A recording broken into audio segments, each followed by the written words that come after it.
জয় রাধেশ্যাম। উপস্থিত সবই ব্রাহ্মণ বৈষ্ণব ভক্তমণ্ডলী এবং মাতৃশক্তি চরণে আমার কোটি কোটি প্রণাম। বিশেষ নিবেদন, মহিতি সভায় যারা উপস্থিত আছেন তিনারা কেউ গল্প করবেন না, গ্রাম্য কথা বলবেন না। ভগবানের 64 পদার্থ সেবার অপরাধের মধ্যে দুটি বৃহৎ অপরাধ, একটা হচ্ছে বৈষ্ণব অপরাধ আর একটা হচ্ছে নাম অপরাধ। এখানে ভাগবত রূপী বৈষ্ণব এসে উপস্থিত হয়েছেন। আপনারা যদি অপরাধ বা গ্রাম্য কথা বলেন, গল্প করেন, আপনাদেরই অপরাধ হবে, আমাদের কিছু না। তো আপনারা কেউ গ্রাম্য কথা বলবেন না, একাগ্রচিত্রে ভাগবত শ্রবণ করবেন। একাগ্রচিত্রে ভাগবত শ্রবণ করলে তার কি লাভ হয়, আজকে তারই কথা আমরা আলোচনা করব। আর বাচ্চাদেরকে একটু সামনে আসতে মানা করবেন, ওই রোডের ওই পাশে যেন বাচ্চারা খেলাধুলা করে এখানে যেন আসে। যারা খেলছে, যারা কমিটি আছে, বাচ্চাদের একটু ওই দিকে রাখবেন। জয় রাধেশ্যাম। কলিপাবন অবতার শ্রীমান মহাপ্রভু কলিহত জীবকে উদ্ধার করার জন্য সেই গোলক থেকে হরিনাম সংকীর্তন নিয়ে এসছেন, অকাতরে জীবকে বিতরণ করার জন্য। তাই শ্রীমান মহাপ্রভুকে বলা হয় নাম সংকীর্তনই পিতর, নাম সংকীর্তনের পিতা শ্রীমান মহাপ্রভু। শ্রীমান মহাপ্রভু নাম সংকীর্তন আনার সঙ্গে সঙ্গে জীবকে প্রেম পাওয়ার জন্য শ্রীমদ্ ভাগবত পুরাণ প্রচারের বেশি শক্তি প্রয়োগ করলেন। শ্রীমান মহাপ্রভু বলছেন, আরাধ্য ভগবান ব্রজেশ তনয়া তদ্ধাম বৃন্দাবনম রম্মা কচিৎ উপাসনা বজবধূ वर्गेण सह कल्पिता। श्रीमद् भागवतं प्रमालममलं प्रेम पुमार्थो महान्। श्री चैतन्य महाप्रभो मतमिदं तत्तदरो न पारः। श्री चैतन्य महाप्रभो मतमिदं तत्तदरो न पारः। कलिपावन अवतार श्रीमान महाप्रभुर एकटाई मत कि आराध्य भगवान ब्रजेश तनय, नंदेर नंद यशोदानंदन आमादेर आराध्य देवता।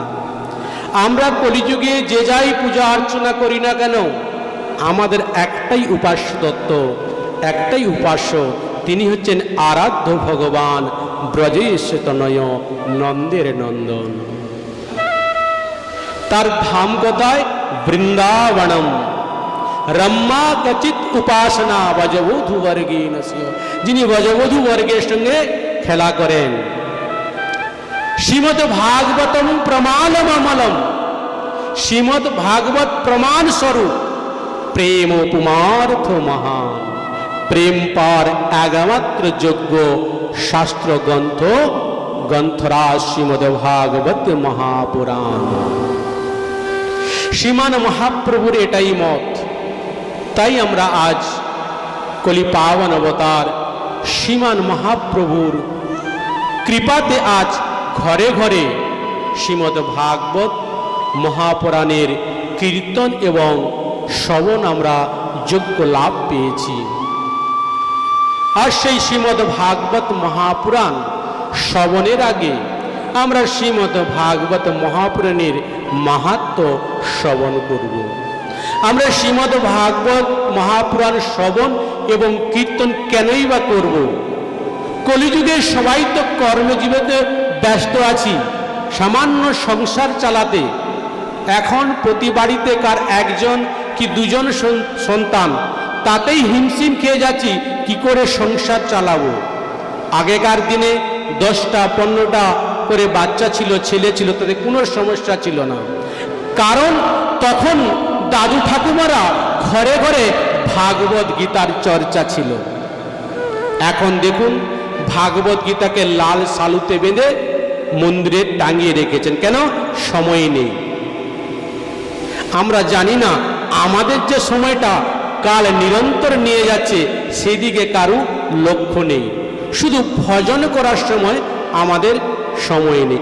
গল্প করার সময় কত সময় চিন্তা করুন দেখি। মায়েরা সকাল সকাল দুপুর দুপুর কাজ সেরে সন্ধ্যাবেলায় একটু পাশের মায়ের সঙ্গে বসে গল্প না করলে পেটের ভাত হজম হয় না। ঠিক টাইম বেরিয়ে যাবে, গল্পটা আমি কি করে করি। আচ্ছা, এখন আবার বেশি প্রেম প্রীত নেই আজুবাজুর সঙ্গে, পড়োশির সঙ্গে। এমন সমাজ অশান্তি ভোগ করছে। আগে কি 1টা গ্রাম 2টা গ্রাম সমাজ সঙ্গে মায়েদের মিল থাকতো, দাদাদের মিল থাকতো, এখন কোনো মিল নেই। কারণ মনের মধ্যে এত অজ্ঞান পরিপূর্ণ হয়েছে।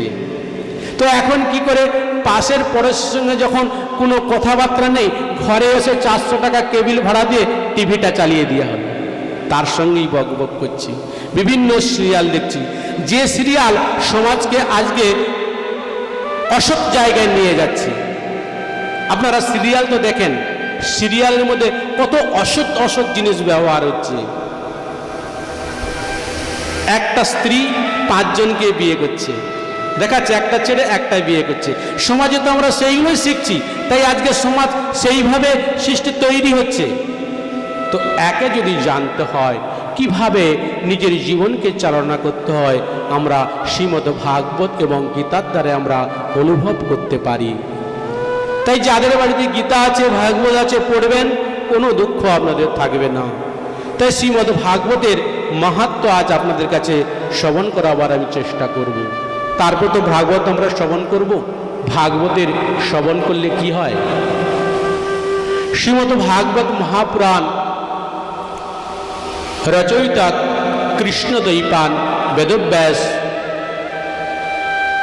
তিনি 18,000 এই পুরাণ তৈরি করেছেন। 335টা অধ্যায়। সেই 335 অধ্যায়ের মধ্যে শ্রীমদ্ ভাগবতের মাহাত্ম্য নেই। স্কন্দ পুরাণ থেকে আর এই মাহাত্ম্য পাওয়া যায়। পদ্মপুরাণ আর স্কন্দ পুরাণ থেকে ভাগবতের মাহাত্ম্য পাওয়া যায়। এছাড়াও আমাদের গোস্বামীগণ ভাগবতের অনেক মাহাত্ম্য করেছেন। শ্রী সনাতন গোস্বামীপাদ তার কৃষ্ণ স্তবাবলী গ্রন্থে শ্রীমতের ভাগবতে বিশাল ব্যাখ্যা করেছেন। আমরা আজ শ্রীমৎ পদ্মপুরাণে যে 6টি স্কন্ধে শ্রীমৎ ভাগবতের মাহাত্ম্য আছে, আমরা তাজ শ্রবণ এবং কীর্তন করব। শ্রীকৃষ্ণদ্বৈপায়ন বেদব্যাস তার শ্রীমদ্ ভাগবতের মাহাত্ম্যে প্রথম শ্লোকে ভগবানের স্বরূপ, ভগবানের কর্ম, ভগবানের গুণ তিনি বর্ণনা করেছেন। প্রথম শ্লোকে বলছেন, সচ্চিদানন্দ স্বরূপায় বিশ্ব উৎপত্তাদ হেতবে তাপত্রয় বিনাশায় শ্রীকৃষ্ণায় বয়ং নমঃ। কৃষ্ণদ্বৈপায়ন বেদব্যাস শ্রীকৃষ্ণকে প্রণাম করছেন। কি বলছেন?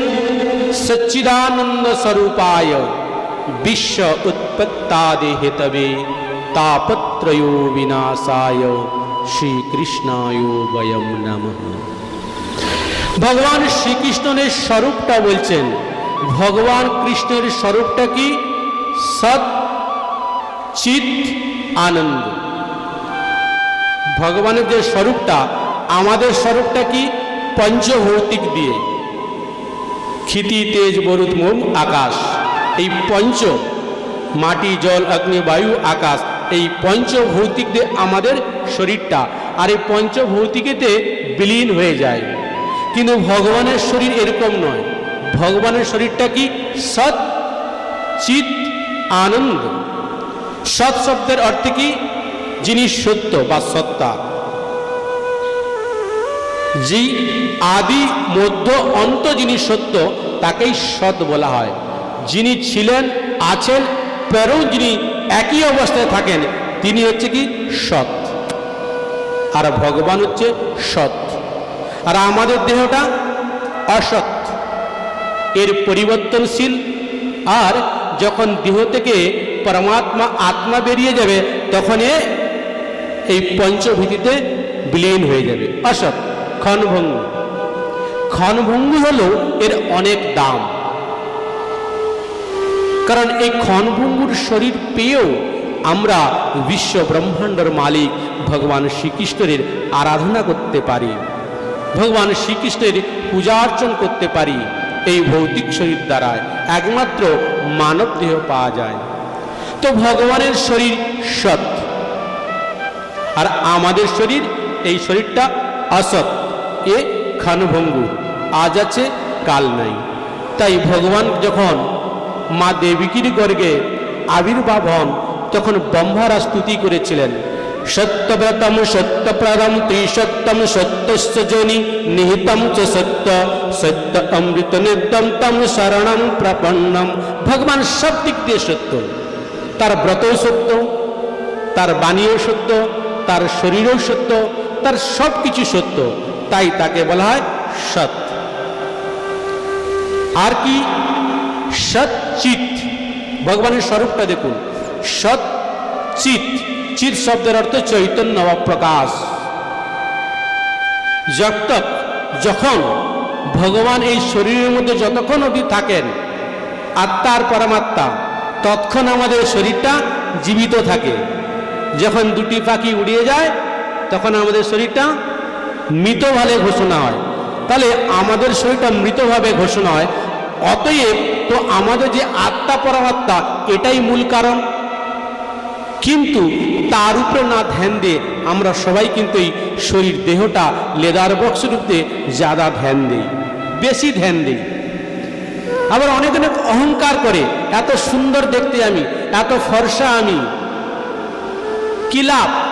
এই পঞ্চভৌতিক দেহ পঞ্চতে বিলীন হয়ে যাবে, কিসের অত অহংকার গো মা? তো ভগবানের শরীর কি চৈতন্য প্রকাশ, যার প্রকাশ, যার নখচন্দ্র প্রকাশ থেকে সূর্য প্রকাশিত মান হন, সেই প্রকাশ স্বরূপ ভগবানের স্বরূপ চৈতন্য। সৎ চিৎ, আরেকটা কি আনন্দ ঘনশ্যাম। ভগবানের আরেকটা স্বরূপের লক্ষণ কি? তিনি আনন্দ। তাই ভগবানের থেকে আনন্দ স্রোত বেরোয়। আমরা সবাই জীব, আমরা সবাই আনন্দ পেতে চাই, কেউ দুঃখ কষ্ট পেতে চায় না, সবাই আনন্দ পেতে চাই। সবাইকে যদি আনন্দ পেতে যেতে হয় তো আনন্দের কাছে পৌঁছতে হবে, তাই তো গো মা। আমরা যদি মিষ্টি খেতে যাই, ময়রার দোকানে গিয়ে উপস্থিত হতে হবে, বা ময়রার দোকান থেকে নিয়ে এসে মিষ্টি খেতে হবে, তাহলে তো মিষ্টির আস্বাদন পাবো। তো আমরা যদি মিষ্টির দোকানে না গিয়ে মুদির দোকানে গেলাম, সেখান থেকে সামান কিছু নিয়ে কি সে রস আস্বাদন করতে পারবো? রস যদি সুখী হতে হয়, সেই সুখের স্রোতটা কি না? ভগবান আনন্দ স্বরূপায়। যদি ভগবানের স্মরণ নেই, ভগবানের চিন্তন করি, ভগবানের ভজন করি, তাহলেই আমরা আনন্দ পাবো গো মা। নাহলে এই জগতে আনন্দ নেই। শ্রীমদ্ ভাগবত গীতাতে বলছিলেন, দুঃখালয়ম অশ্বাসতম, এই জগৎটা সে দুঃখেরই কারণ, এই জগৎটা দুঃখেরই কারণ। তাহলে বলবে আমরা কি আনন্দ পাই না? এই যে কত কিছু, কালকে আজকে প্রসাদ পাবো, খুব আনন্দ পেলাম, তাই তো? এটা আনন্দ নয় গো মা। আমার জঠরে উদরে খিদা লেগেছিল, সেটা পরিপূর্ণ হলো, একে আনন্দ বলে না। যদি আনন্দ হতো, আনন্দ কিন্তু কম হয় না, আনন্দ নিরন্তর বাড়ে। শ্রীমান মহাপ্রভু বলেছেন, আনন্দ বুদ্ধিবর্ধনম প্রতিপদম পূর্ণামিত আস্বাদনম। আনন্দ প্রতিবর্ধনম, আনন্দ নিরন্তর বাড়ে, আনন্দ কমে না। আজকে খেয়ে নিলাম, কালকে আবার ক্ষুধা পেল, তখন তো আনন্দ কমে যাচ্ছে, আনন্দ ঘটে না। শ্রীমান মহাপ্রভু লিখে নিজের বাণী শিক্ষা অষ্টকমে, চেতো দর্পণ মার্জনম ভব মহাদাবাগ্নি নির্বাপনম শ্রেহ কৈরব চন্দ্রিকা विद्याबोधु जीवनम आनंद बुद्धिवर्धनम प्रतिपदम पूर्णामृत साधनम सर्व आत्मसनपनम परम विजयते श्रीकृष्ण संकीर्तनम। শ্রীকৃষ্ণ সংকীর্তনের দ্বারা নিরন্তর আনন্দ বুদ্ধিবর্ধনম, আনন্দ বাড়ে। কারণ শ্রীকৃষ্ণের সংকীর্তন আর শ্রীকৃষ্ণ আলাদা বস্তু নয়, যেই নাম সেই কৃষ্ণ, ভজনিষ্ঠা করে। তাই কলিযুগে নামের প্রাধান্য এত বেশি। আবার মহাজন শ্রীমদ্ ভাগবতে বলছেন ভগবান থেকে ভগবানের নামের আরো অনেক প্রাধান্য। ভগবান না পূজা করলেই চলবে, যদি সে নাম ব্রহ্ম কেউ পূজা করে ভগবান অটোমেটিক আপনার আশেপাশে ঘুরবে। তাহলে মা, আপনাদের সুখ পেতে হলে, আনন্দ পেতে হলে কার কাছে যেতে হবে? যিনি আনন্দ স্বরূপ, যার কাছে আনন্দ আছে। আমরা বলছি না আমরা খুব আনন্দ। দেখুন, এক ব্যক্তি যাচ্ছে, মাথায় 50 কিলো ভারী সে নিয়ে রাস্তায় বেরো যাচ্ছে। একজন করলে একটু আমার ভাতটা নামিয়ে দাও না, তো একজন ভাতটা নামিয়ে দিল, আহ খুব আরাম পেলাম। আরে বোকা, তুই তো মাথায় নিজেই চড়িয়েছি, আরাম করতে কে পেলি? তুই তো নিজেই চড়িয়েছিলি, তোরা সেটা নামাতে একটু শান্তি বলে মনে হলো, এতে তো সুখ কিছু আসে না, বোঝা তো আমি নিয়ে চলছি।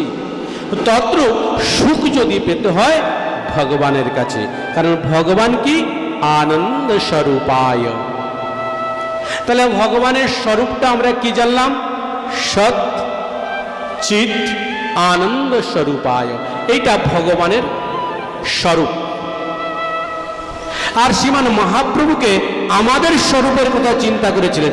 আমাদের শরীরটা কিন্তু আনন্দময় নয়, আমাদের স্বরূপটা কি? যদি ভগবানের স্বরূপ জানলাম, তাহলে আমাদের স্বরূপটা জানার দরকার কি আছে না মাগো?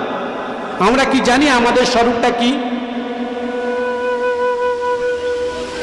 শ্রী সনাতন গোস্বামী পাদ শ্রীমান মহাপ্রভুকে প্রশ্ন করেছিলেন, কে আমি কেন যারে তাপত্রয়ে, ইহা নাহি জানি কেমন হিত হয়।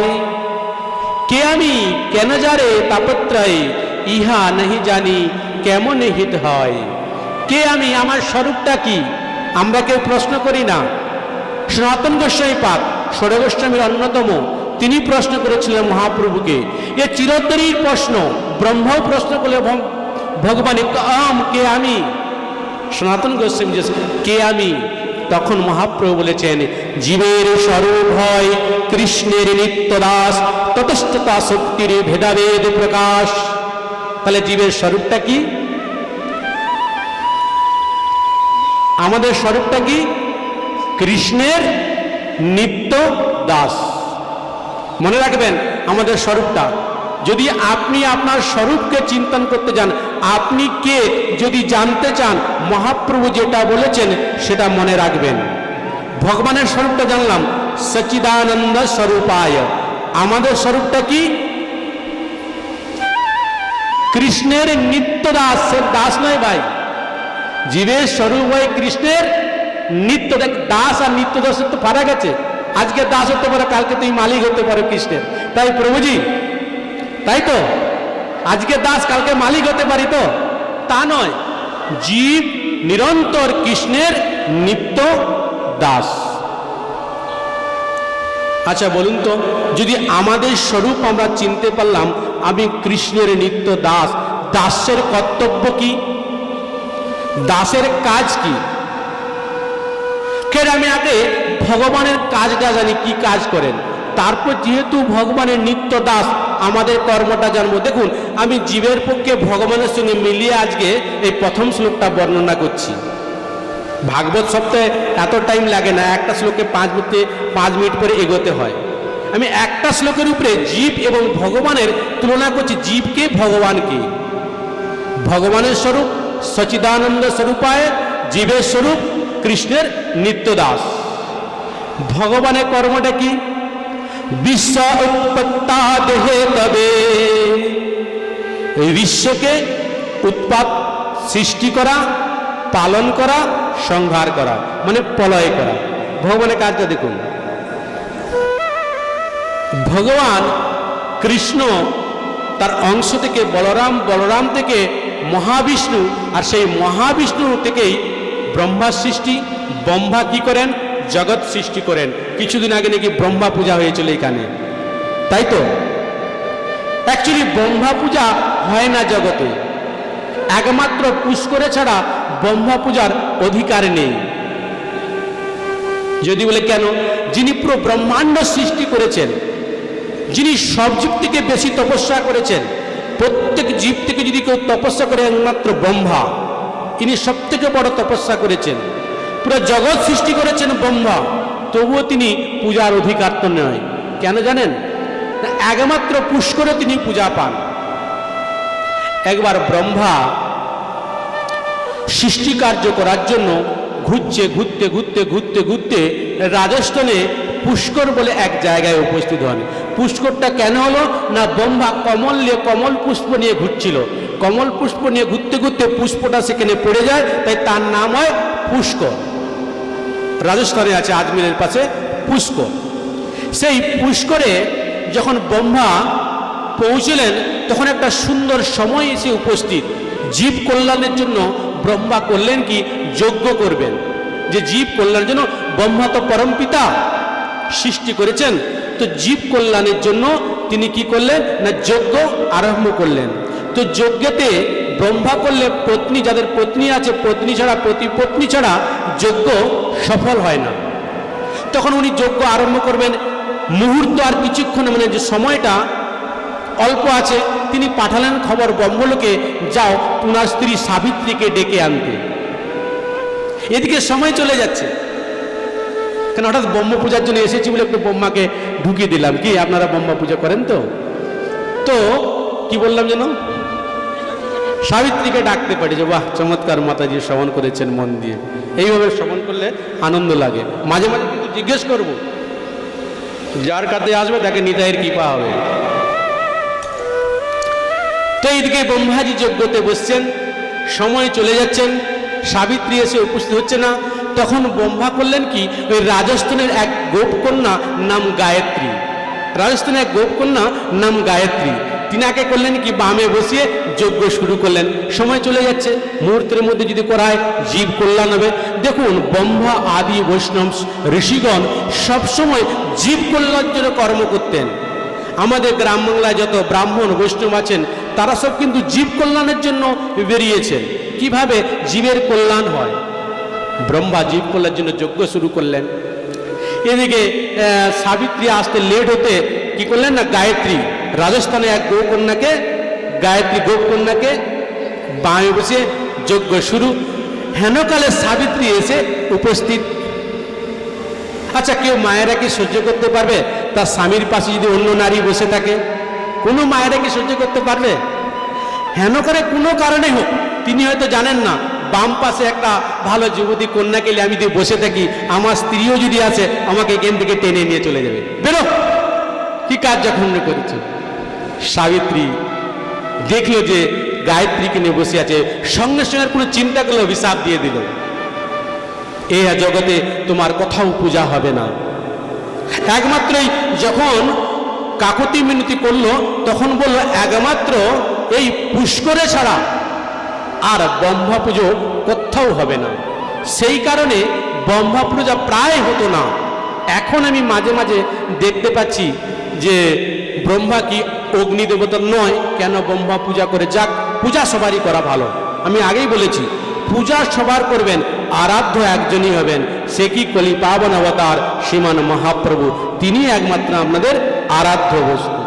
যেমন কিরকম, যেমন পতিব্রতা নারী শ্বশুরের সেবা করে, শাশুড়ির সেবা করে, দেওয়ারের সেবা করে, জেঠের সেবা করে, সবার সেবা করে, কিন্তু তার মন কার বেশি উপরে নির্ভর? তার পতির উপর।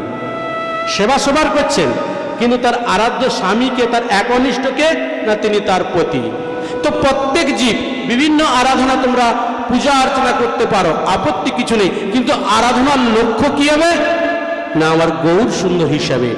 যে কন্যা যখন স্বামীর ঘরে এলো, তার স্বামীকে যুক্ত করে সবার সেবা করছে, তাই তো? স্বামীর উদ্দেশ্য নিয়ে সবাইকে সেবা করছে, তাহলে আগে তো কোনো সেবা করতো না। তদ্রূপ আমরা সেই গৌর সুন্দরকে রেখে আমরা সেবা করব, একমাত্র এটাই আমাদের কর্তব্য। তো ব্রহ্মাজিকে এইভাবে অভিশাপ, আরও পুরাণে অনেক অনেক ব্যাখ্যা আছে। সরস্বতীর অভিশাপ আছে, নারদ মুনির অভিশাপ আছে ব্রহ্মাকে, যে ব্রহ্মার পুজো হবে না। তো ভগবানের কাজ কি? ব্রহ্মা ব্রহ্মা করলেন কি? জগৎ সৃষ্টি করছেন। আর বিষ্ণু করছেন কি? পালন করছেন। এদিকে ত্রিদেব বলা হয়, ব্রহ্মা, বিষ্ণু, মহেশ, এটা ত্রিদেব। ব্রহ্মার কাজ কি? জগৎকে সৃষ্টি করা, তিনি সৃষ্টি করেও পূজা পায় না। আর মহাদেবের কাজ কি? ধ্বংস করা, প্রলয় করা। 11 রুদ্র আছে, 11 রুদ্র নৃত্য করে যখন এই সংসার প্রলয় হয়ে যায়। আর বিষ্ণুর কাজ কি? পালন করা। তাই ভগবানকে ইংরেজিতে একটা কথা বলা হয় কি? গড। গড মানে ভগবান। গড শব্দের অর্থ ভগবান, GOD, গড। আমি মূর্খ মানুষ, ইংলিশ জানি না, আমরা একটু বলবেন।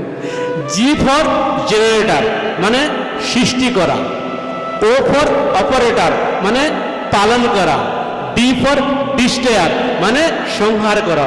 তাই ভগবানকে বলা হয় গড, GOD। তো ভগবানের কাজ কি?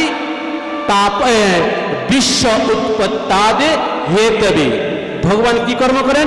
ভগবান ব্রহ্মাণ্ডকে সৃষ্টি করেন, ব্রহ্মাণ্ডকে পালন করেন, আবার ব্রহ্মাণ্ডের সময় হলে বিনাশ করেন। কেন করেন জানে বিনাশ?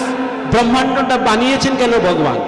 না তার খেলার জন্য, খেলার উপকরণ জন্য এই ব্রহ্মাণ্ডকে তিনি বানিয়েছেন। আমি কিছুদিন আগে এখানে একটা পাঠ করেছিলাম, খেলার উপকরণের জন্য। কিরকম খেলার উপকরণের জন্য? যেমন আমরা দীঘাতে বেড়াতে যাই ছেলে মেয়েকে নিয়ে, বা কোনো বালুতে বেড়াতে যাই, ছেলেদিকে ছাড়লে কি করে? ওরা গিয়ে ধুলোতে একটা ঘর বাড়ি বানাতে লেগে যায়, তাই তো? আমরা ছোটবেলা গেছি, মা বাবার সঙ্গে পিকনিক গেছি, মা বাবা রান্না বান্নায় ব্যস্ত, আমাদেরকে ছেড়ে দিচ্ছে দীঘাতে, আমরা কোনো বালু দিয়ে একটা ঘর বানালাম, একটা রান্নাঘর বানালাম, অনেক অতিথি বানালাম, দিয়ে রান্না করতে শুরু করলাম, ও করলাম, অনেক কিছু করলাম। করার পরে ঠিক সূর্য অস্ত যাচ্ছে, বাবা ডাকছে, বেটা চল এবার বাড়ি যেতে হবে। আচ্ছা মা আসছি, বাবা আসছি, আরে একটু সামান্য একটু খেলতে দাও। যখন হাত ধরে মা টানতে থাকবে, বাবা চল এবারে ঘরে যেতে হবে, সঙ্গে সঙ্গে করে কি ওই ছেলেটা লাথি মেরে সব ঘরগুলোকে ভেঙে দিয়ে রেগে চল ভেঙে দিয়ে বেরিয়ে যায়। তাই তো করি, ভেঙে দিয়ে। তো ভগবান তদ্রূপ এই সৃষ্টি করেন তার খেলার ঘর, যখন খেলা সমাপ্ত হয়ে যায় তিনি করেন কি? প্রলয় করে দিয়ে আবার নিজের জায়গায় তিনি গোলক বৃন্দাবনে চলে যায়। এটাই তার কাজ। বিশ্ব উৎপত্তা হেতবে, তিনি বিশ্ব সৃষ্টি করেন, বিশ্বকে পালন করেন এবং বিশ্বকে সংহার করেন। আর জীবের কারণ কি? জীবের কর্ম কি? আমি একটার সঙ্গে মিলাচ্ছি। ভগবানের স্বরূপ কি? জীবের স্বরূপ কি আপনারা জানলেন? ভগবানের কর্ম কি? জীবের এবারে কর্ম কি? দেখুন জীব কি করা উচিত। জীবের কর্ম ভগবান বলেছেন, জীবে দয়া নামে রুচি বৈষ্ণব সেবন, ইহাবাই ধর্ম নাই শোনো সনাতন। আমি ভাগবত এবং চৈতন্য চরিতামৃতকে মিলিয়ে নিয়ে যাচ্ছি আজ আপনাদের সঙ্গে। আপনারা কিন্তু মন দিয়ে শ্রবণ করবেন। কতটুকু এই অধম পামর অভাজন বুদ্ধি শুদ্ধি নেই, চেষ্টা করছি আপনাদের সামনে যে দুটোকে মিলিয়ে আপনাদের সামনে পরিবেশন করতে। জীবের কর্ম কি? শ্রীমদ্ মহাপ্রভু বলছেন, জীবের স্বরূপ ওই কৃষ্ণের নিত্য দাস। তো দাসের কর্মটা কি? জীবে দয়া নামে রুচি বৈষ্ণব সেবা, ইহা বই ধর্ম নাই শোনো সনাতন। এছাড়া ধর্ম নেই। জীবের ধর্মটা কি? কর্মটা কি? না জীবকে দয়া করা, প্রত্যেক জীবকে দয়া করা, জীবের প্রতি হিংসা না করা, জীবকে দয়া করা।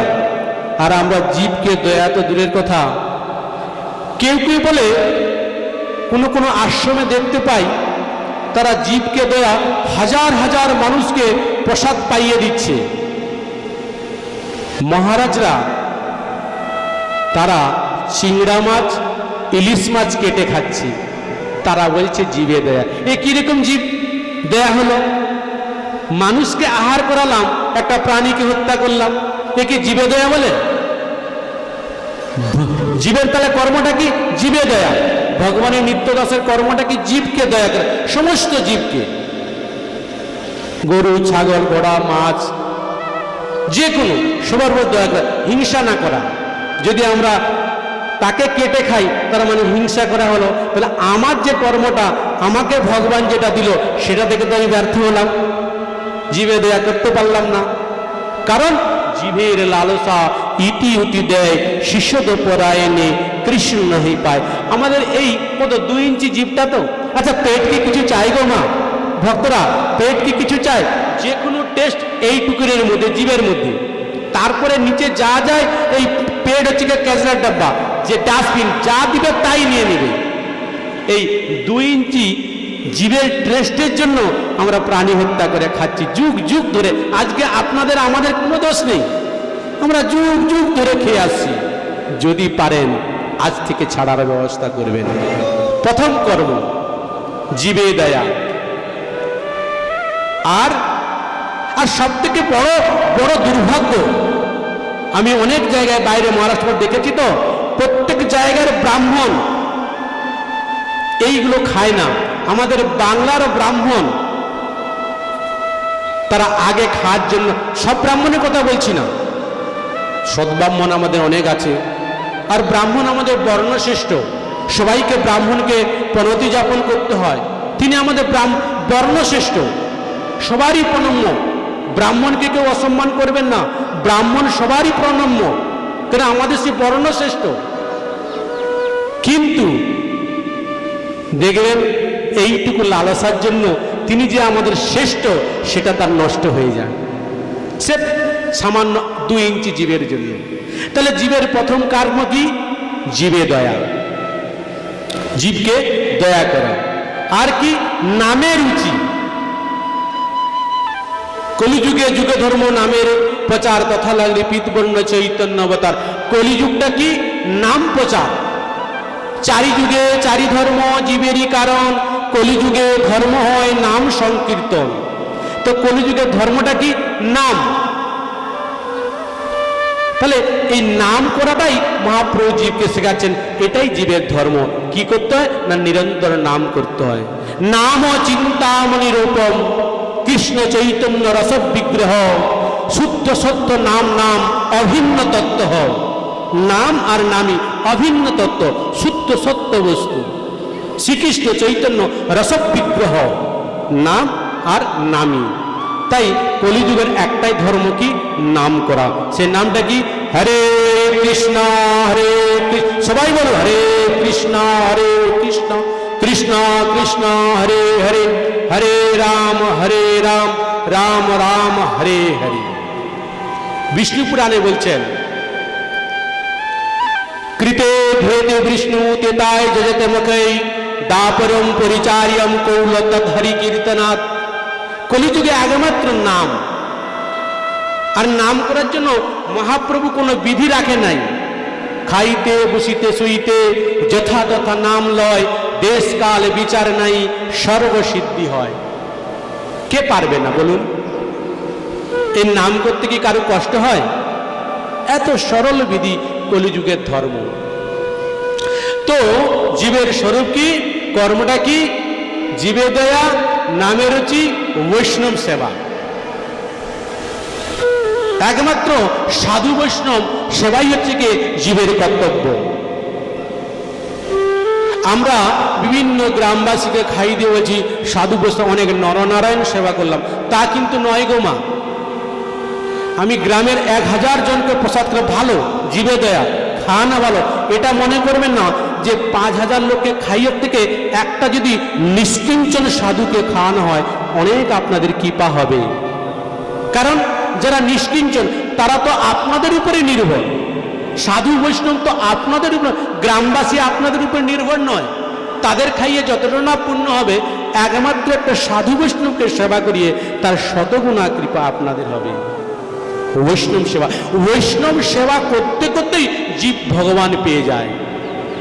ভক্তমাল একটা চরিত্র আছে, এক শেঠ আর শেঠানি, তারা অনেক পয়সাওয়ালা, করোড়পতি, তাদের পয়সার অভাব নেই, কোনো সন্তান নেই। গুরুদেবের কাছে গেছেন, গুরুদেব আমাদের তো এই অবস্থা, আমাদের কি করা কর্তব্য আপনি বলুন। বলছে এক কাজ করো, সাধুগুরুরা জানেন যে সংসারী ব্যক্তি কার পক্ষে কি করা সম্ভব। যার পয়সা নেই তাকে কথা বলবেন না, তাকে বলো তুই সেবা কর, মন্দিরে ঝাড়ু মার। যার পয়সা আছে তাকে এই কথাটা বলবে। শেঠকে বলছে এক কাজ করো, তুমি নিরন্তর বৈষ্ণব সেবা করো, তোমার কাছে ভগবান তুমি নিশ্চয়ই পাবে। শেঠের পয়সার অভাব নেই, শেঠ সেটানি করছেন। সেই দিন থেকে সাধু সেবায় লেগে গেলেন, নিরন্তর সাধু সেবা, রোজ সাধু সেবা ভান্ডারা চলছে। 56 ভোগ, মালপোয়া, মিঠাই, কচুরি সব রোজকে প্রসাদ পাচ্ছে। যায় যায় যায় অনেক দিন যাওয়ার পর শেঠ সেঠানির বয়স হয়ে গেছে, আর সাধু সেবা করতে পারছে না। শেঠ একদিন সেঠানির কাছে বলছে, শুনছো আমরা তো আর পাচ্ছি না, একটা যদি কোনো ছেলে রাখা যেত সাধু সেবা করতে পারতাম। এরকম চিন্তা করতে করতেই দুয়ারের সামনে একটা অদ্ভুত ছেলে এসে হাজির। বলছে, শেঠজি আমায় কেউ কাজ দিবেন গো, আমায় কাজ দিবেন। তখন শেঠ ভাবছেন কি না, আকাশ না চাইতেই জল না, বলে না বাংলার কথা, বাংলা। হ্যাঁ, এসে হাজির। শেঠ এসে, এসো এসো, তোমার নাম কি? বলছে আমার নাম অন্তর্যামী। তোমার মা বাবাকে? বলে আমার মা বাবা নেই। তুমি কোথা থেকে এসছো? বলে আমি সেই অনেক দূর থেকে এসেছি। তখন বলছে শেঠ জিজ্ঞাসা, সেটা অত দেখার কি গো বাবু, তুমি অত জানার দরকার নেই। সেটা যদি চলে যায় বেশি জিজ্ঞাসা করলে, বাবু অত জানার দরকার নেই। আচ্ছা খোকা, তুমি আমাদের বাড়ি কাজ করবে? বলে হ্যাঁ কাজ করো। কত মাইনা নিবে? না বাবু, আমি মাইনা কিছু নিব না, তবে আমার একটা শর্ত আছে। আমি দিনে 5-7 বার খাই। আমি যা খাবো খাওয়াতে কোনো আপনাদেরকে বাধা দেওয়া চলবে না। আমার একটাই শর্ত, আমার মাইনা দিতে না, কিছুই করতে হবে না। শেঠ চিন্তা করলেন, বাহ, আমি তো খাওয়াতেই বসছি, আমি তো সাধু সেবাই করতে বসি, তার বিনিময়ে যদি একটা ছেলে পেয়ে যায় তাতে আমাদের অতি আনন্দ হবে। আচ্ছা তুমি কাল থেকে কাজে লেগে যাও। অন্তর্যামী কাল থেকে উপস্থিত হলেন। সুন্দর সাধু সেবা চলছে। কেন, অল্প বয়সের ছেলে পেয়ে গেলে তো আরো সাধু সেবার লাভ হবে না। সাধু সেবা, নিরন্তর সাধু সেবা করছে। সাধু সেবা করতে করতে করতে করতে অনেক দিন যায়। এবারে যাওয়ার পর ওই সেঠানি পাশের বাড়িতে একবার একজন নিমন্ত্রণ করেছে। সেঠানি পাশের বাড়ি গিয়েছে।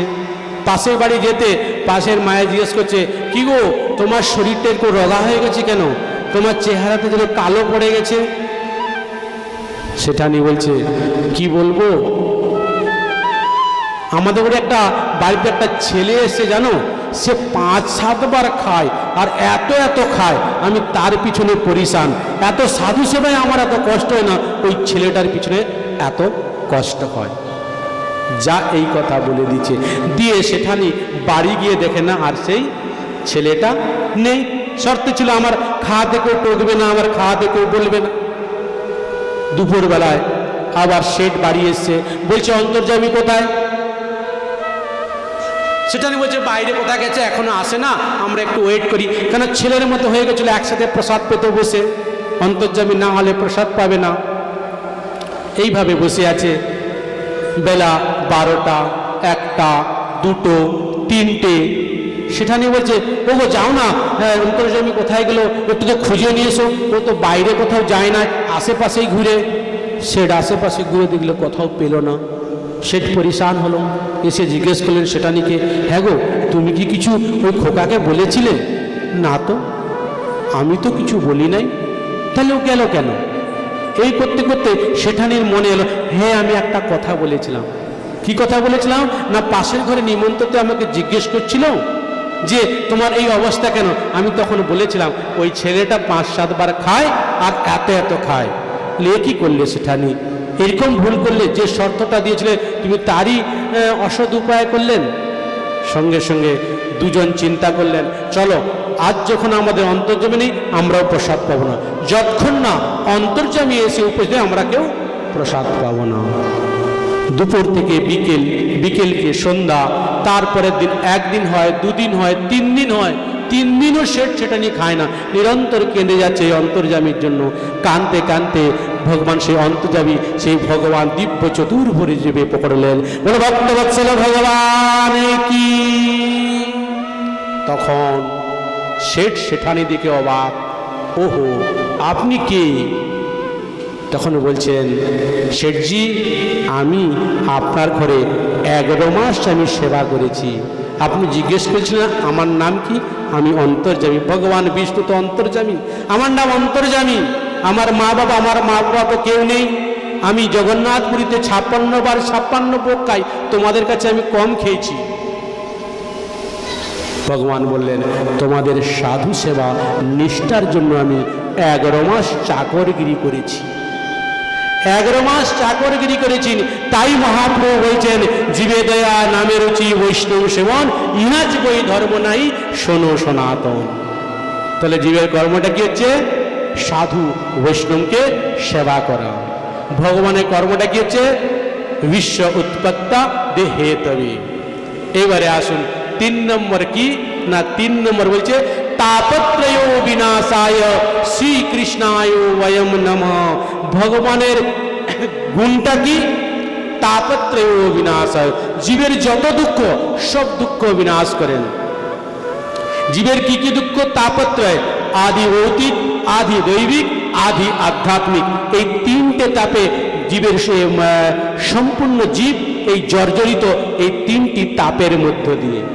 আদি ভৌতিক কাকে বলা হয় না? আদি ভৌতিক মানে ভূত জাতীয়, ভাই ভাইয়ের সঙ্গে ঝগড়া, এই ভূত সৃষ্টি। যে কোনো মা বেটে ছেলের সঙ্গে ঝগড়া, অশান্তি কষ্ট, বা কুকুর কামড়ি দেওয়া কত কষ্ট, ছাড় পোকা কামড়ানা কত কষ্ট, মশা কামড়ায় কত যন্ত্রণা করি। এখন তো মশার উৎপাত খুব বেশি। নবদ্বীপে গেলাম, কি মশা রে বাবা, এখানেও দেখলাম খুব মশা জোরে পাকায়। এটা ভূত জাতীয় দুঃখ, একে কাকে না ছাড়ে বলুন দেখি। আচ্ছা আপনি যে ওখান থেকে রেহাই পেয়ে ইলেকট্রিক যন্ত্র আছে দিলে টুক করে মরে গেলে, আপনি পাপ করে ফেললেন। কত কষ্ট বলুন জীবের ধর্মটা। ঠিক আছে ওইখান থেকে রেহাই পাবো, যেহেতু ভূত জাতীয় কষ্ট পাচ্ছি। একটা মশা আমরা কামড়ালে কষ্ট পাই, যদি আমি তাকে মেরে দেই আমি তো শান্তি পাবো, আরো কষ্ট নরক ভোগ করতে হবে। একটা মশা মারলেও নরকে যেতে হবে। এত বড় মানে পাপ হয় জীব হত্যায়। একটা মশা মারলে নরক হয়, আমরা সারা বছরে প্রত্যেক দিনে কত জীব হত্যা করছি, কত বড় নরক আমাদের জন্য রেডি আছে আপনারা চিন্তা করুন। ভয়ানক নরক সব আমাদেরকে যেতে হবে। সেই নরক থেকে যদি বাঁচতে হয়, কলিযুগে যুগধর্ম হরিনাম সংকীর্তন আপনাদেরকে সবাইকে করতে হবে। একমাত্র নামের ক্ষমতা আছে, নামের সব পাপ নষ্ট হয়ে যায়।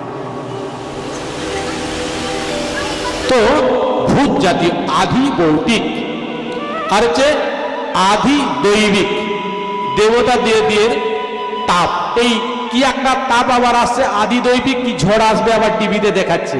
কি ঝড়টা? আমি টিভি কম দেখি, মাগো আমার ঘরে টিভি নেই, অনেকদিন টিভি বন্ধ। 400 টাকা যখন বিল করেছে এই অধমেরা চুকাবার পয়সা নেই, তো বলে টিভি বন্ধ করে। আগে দেখতাম, মিথ্যা কথা বলি না, টিভি দেখতাম। 400 টাকা মাসে মাঝে থাকতাম, ওই 400 টাকা গোপালের অনেক মিষ্টান্ন বন্ধ করে দাও, তাই তো বলবো আমি বন্ধ করে দিয়েছি, অনেক টিভি দেখি নাই। 400 টাকার গোপালে বললো 400 টাকা লাগে কেবিল, আর সব থেকে খারাপ খারাপ জিনিস দেখতে হয়। তো আদি দৈবিক কি একটা তুফান আসবে না, কদিন পরে আসবে, রেডি হয়ে গেছে। এটা দেবতাদের কষ্ট, আমরা সেই কষ্ট অনুভব করি না। 24 পরগনার দীঘা তারা অনুভব করেছে, কত বড় তুফান আসছে, আইলা আর কি কি অনেকগুলো আছে, সব অনেক ঝড় আসে। তো তবে খরা আসবে, আগে অনেক খরা আসতো। এগুলো সব আদি দৈবিক। সুনামি শহরকে শহর উজাড় করে দিয়েছে, এগুলো দেবতাদের দেওয়ার দুঃখ। আদি দৈবিক, আদি ভৌতিক, আদি আধ্যাত্মিক। আদি আধ্যাত্মিক তো আমরা কদিন ভোগ করলাম, করোনা। এই করোনা আদি আধ্যাত্মিক, শরীর যত পীড়া, তার জন্য কত কষ্ট হলো।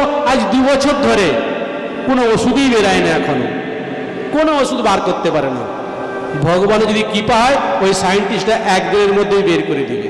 ভগবানের কৃপা হয় না এখনো, যেদিন কৃপা হবে ওষুধ বের করে দেবে। অনেক চেষ্টা করছে, কোনো মতেই পারে না। এখন ওষুধ ব্যক্তি একটা ভ্যাকসিন দিল, তারপর ডবল ভ্যাকসিন, বুস্টার ডোজ, কত ডোজ দিয়ে দিবে এই ডোজ দিতে দিতে শ্মশানে চলে যাবে। সব থেকে যদি করোনার বড় ডোজ হয় মহামন্ত্র হরে কৃষ্ণ কৃষ্ণ কৃষ্ণ হরে হরে, হরে রাম রাম রাম হরে হরে, সব থেকে বড় dose. Vaccine, Covaxin, booster dose, এর থেকেও যদি ডবল ডোজ হয় মহামন্ত্র। বড় সৌভাগ্য এই করোনাতে আমার উপরে, এই প্রতি অধমের উপর বা এই উপর করেছে। নিরন্তর কি করতাম, মারালিও কিছু করার নেই তো, জব করো আর দুটো প্রসাদ আছে যা পাও। অনেক করোনা নয়, ভক্তদের প্রতি করুণা করেছেন মহাপ্রভু। বড্ড জব ছেড়ে কাজে যেতিস, কাজ বন্ধ করে নিশ্চয়ই জবটা করবি তো। একাগ্রচিতে কেউ 16 মালা, কেউ 64 মালা, কেউ 3 লক্ষ 2 লক্ষ মালা করেছে। আমার কাছে কানে এসেছে, কেউ বলছে আমি আজকে 2 লক্ষ করলাম, কেউ বললো আমি 1 লক্ষ করলাম। তাহলে ভক্তের মধ্যে করুণা করলেন মহাপ্রভু। আদি আধ্যাত্মিক শরীরজাত পীড়া, জ্বর, সর্দি, ক্যান্সার, বিভিন্ন যে বিমার, আদি আধ্যাত্মিক, এটা কাউকে কি ছাড়ে? সবাইকে ভক্তি করতে হয়। কিন্তু বেদব্যাস বলেছেন তাপত্রয় বিনাশায়, এই 3টা তাপ বিনাশ হবে কাদ্র শ্রীকৃষ্ণ বায়ম নমঃ, শ্রীকৃষ্ণ বায়ম নমঃ। তো আমরা এতক্ষণ রাশি কৃষ্ণের স্বরূপ, কর্ম এবং গুণ শ্রবণ করলাম। কি তাপত্রয় বিনাশায় শ্রীকৃষ্ণায় বায়ম নমঃ। এখানে বেদব্যাস শ্রীমদ্ ভাগবতে রাধা নাম নেই, কারণ সুখদেব রাধা নাম করলেই তিনি 6 বছরে 6000 বছর সমাধি চলে যেতেন। তাই ইশারায় রাধা নাম করছেন। শ্রীকৃষ্ণ বয়ম নমঃ, শ্রী শব্দের অর্থ কি? কৃষ্ণর আগে শ্রী লাগা মানে রাধা কৃষ্ণকে আমি প্রণাম করি। যখন শ্রী নারায়ণ শব্দের অর্থ কি? লক্ষ্মী নারায়ণকে আমি প্রণাম করি।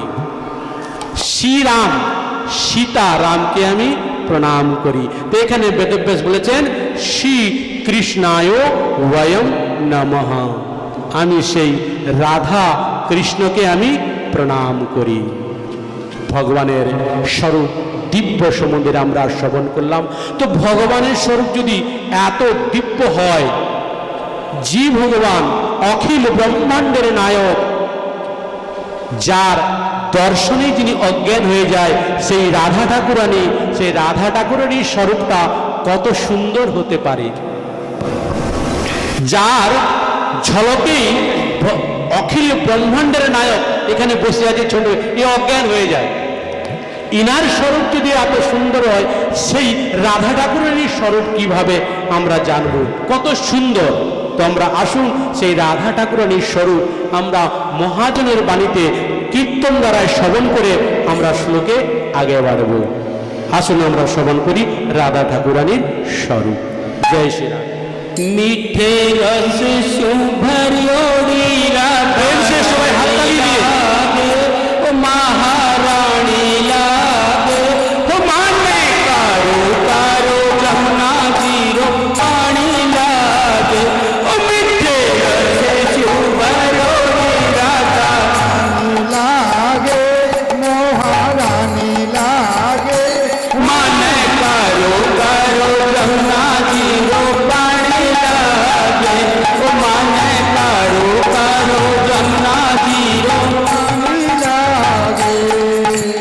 যমুনা जी तो कारी कारी राधा गोरी गोरी, যমুনা জি তো কারি কারি রাধা গোরি গোরি, वृंदावन में धूम मचावे बरसाने की छोरी, दामन में ढोल बजावे ताने की छोरी, राम राधा जी की रजदानी लागे, ओ रजदानी लागे, ओ माने कारो कारो जमुना जी रो पानी लागे, ओ मीठे रसे सुभरोड़ी राधा लागे মহারানী লাগে, ও মে কারো কারো যমুনা জি को पानी लागे। ओ कान्हा नित मुरली में तेरे सुमरे बारंबार, नानित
को पानी लागे।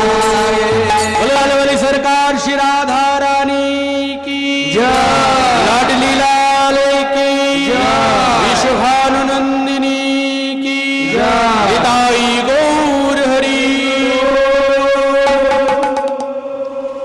इस प्रकार কৃষ্ণ দৈপান বেদব্যাস ভগবানের স্বরূপ কর্ম এবং গুণ নির্ণয় করে ভাগবতের আচার্য শ্রী পরমহংস চূড়ামণি সুখদেব গোস্বামীর বর্ণনা করেছেন। ইয়ম প্রপজন্তম অনুপেত অপেত কৃত্যম দৈপায়ন বিরহ কাতর আজুহাবা পুত্রেত ইতি তন্ময়াতর বো অভিনেদু স্তম সর্বভূত হৃদয় মুনিমানতয়স্মি।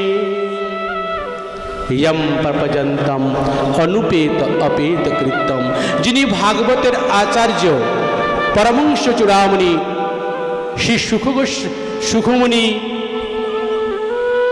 তার জন্ম হওয়ার সঙ্গে সঙ্গে তিনি বনে গমন করলেন। ইয়ম প্রপজন্তম অনুপেত অপেত কৃত্যম, তার এখনো উপনয়ন সংস্কার হয় নাই, তিনি মায়ের গর্ভ থেকে হওয়ার সঙ্গে সঙ্গে তিনি বনে যাপন করলেন। আচ্ছা বাগো, আমাদের কোনো পুত্র সন্তান হলে সঙ্গে সঙ্গে কি চলতে পারে? কিন্তু সুখদেব গোস্বামী পাদ মায়ের গর্ভে 12 বছর ছিলেন। 12 বছর ছিলেন। কেন ছিলেন?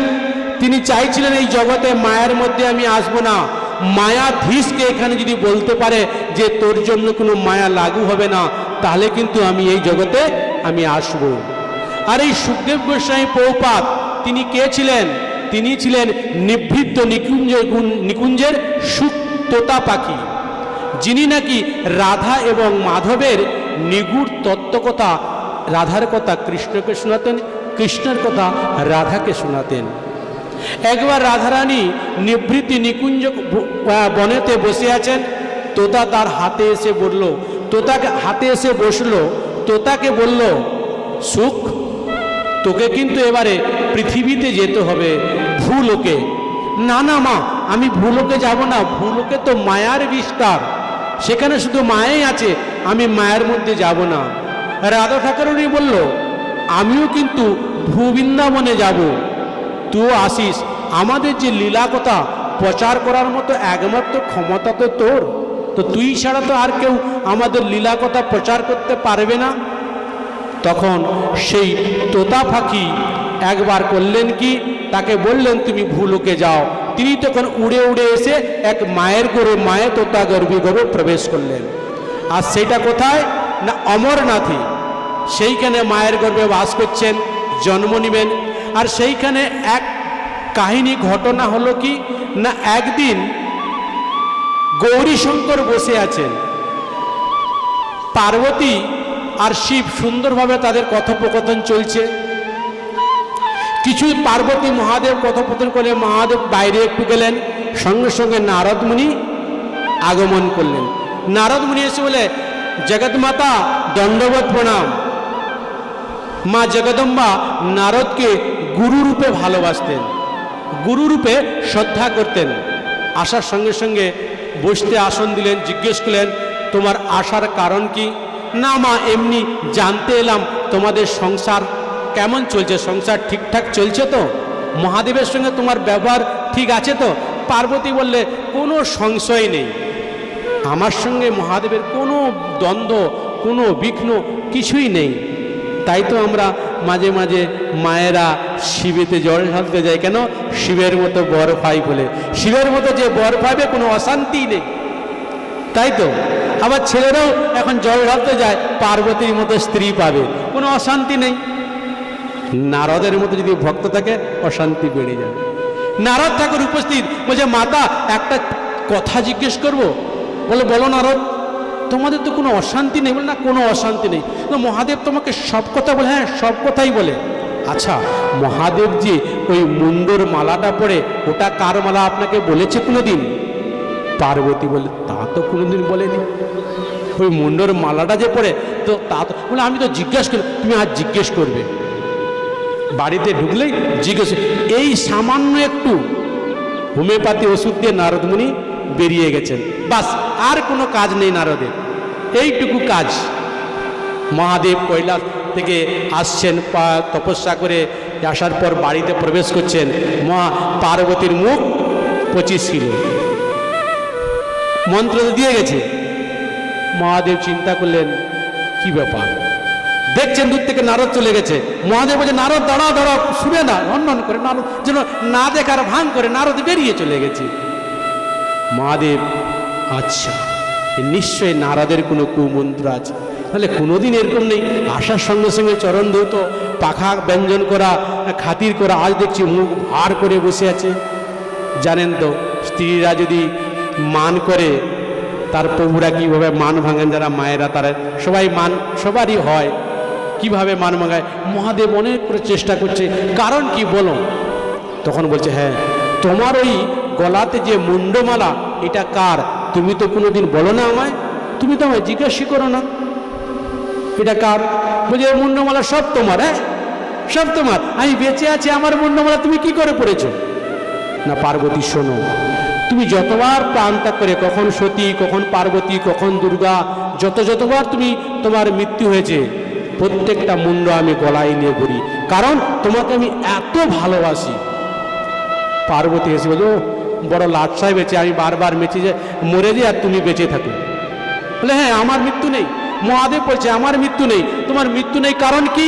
না আমি ভাগবত শ্রবণ করেছি, যে ভাগবত শ্রবণ করে তার মৃত্যু নেই। বলে, আমার মৃত্যু নেই। তো বলে পার্বতী তখন জিজ্ঞেস, এক কাজ করতে, তাহলে আমাকে ভাগবত শ্রবণ করাও, তাহলে আমিও মরবো না, তোমাকে আর মুন্ডমালা নিয়ে ঘুরতে হবে না, তোমার সঙ্গেই থাকবো। মহাদেব বলে, হ্যাঁ আমি ভাগবত শোনাতে পারি। তো যাকেই ভাগবত শোনাবো সে তো অমর হয়ে যাবে। তো তুমি যে, আমি তো সমাধির মধ্যে ভাগবত শোনাবো, আমরা যেন মাঝে মাঝে একটু চোখ দিয়ে ভাগবত দেখছি, তারা তো নয়, তারা সমাধির মধ্যে ভাগবত শ্রবণ করায়। আমরা একটা শ্লোক বলতে গেলে একটু দেখে নিচ্ছি কোথায় ভুল হচ্ছে কিনা।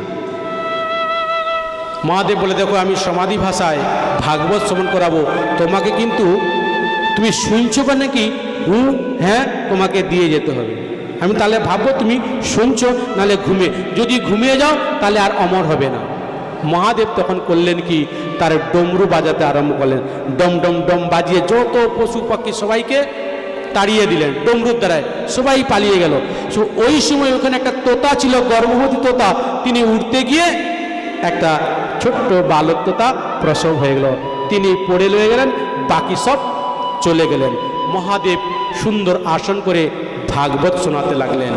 পার্বতী ভাগবত শ্রবণ করছেন, প্রত্যেক ছোটটার পর ঠিক আছে, ভালো আছে, এইভাবে পার্বতী দিয়ে যাচ্ছে।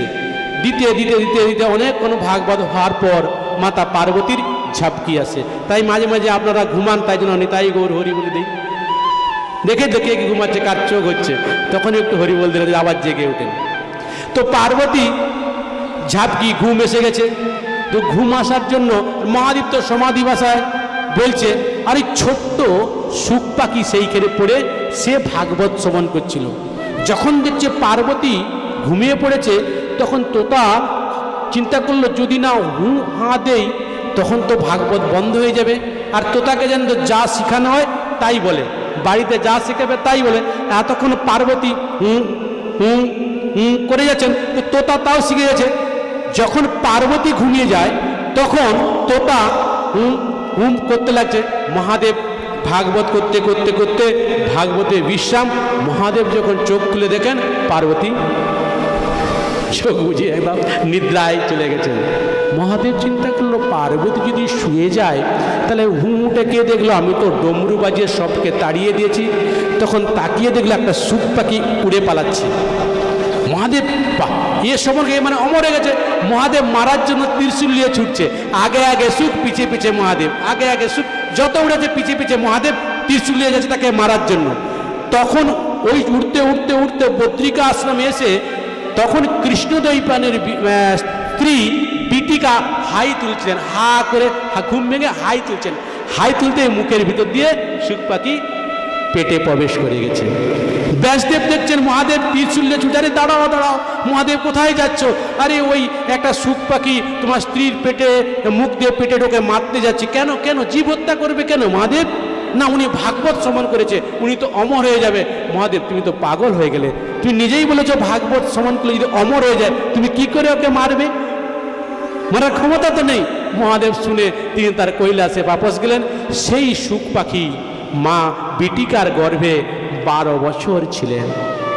12 বছর ছিলে যখন জন্মের ভিতর থেকে বলছে কি না, মায়াধীশ যদি আমাকে এসে বলে যে আমি তোমার জন্য মায়াকে হাঁটাবো, তাহলে আমি মায়ের গর্ভ থেকে বাইরে আসব। কিন্তু প্রকৃতির তো নিয়ম নয়, এই প্রকৃতিতে মায়া ছাড়া জগতেই নেই, সব জায়গায় মায়া বিস্তার।